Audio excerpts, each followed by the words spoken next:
How to auto hide the air command menu when using PENUP or other selected apps on the Samsung Galaxy S24 series. First, tap on the home button to go back to the home screen.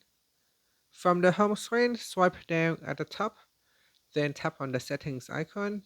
Now in the settings page, we scroll down and then tap on mods and routines. After that, tap on the routines tab. Then we go to the top and tap on the discover button. Next, go down, then tap on all routines.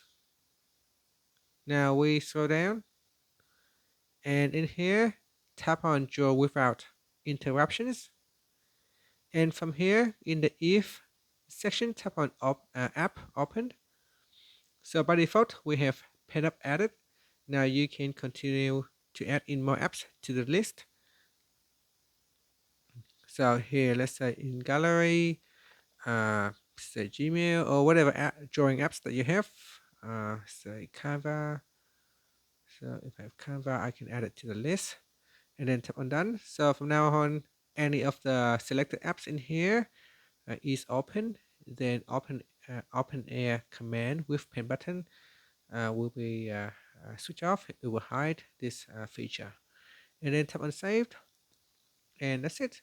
So now you can draw without interruptions. And after that, tap on the back key to go back to your routine page, and here you should be able to see the automatic routines for draw without interruptions. And that's it. Thank you for watching this video. Please like and subscribe to my channel for more videos.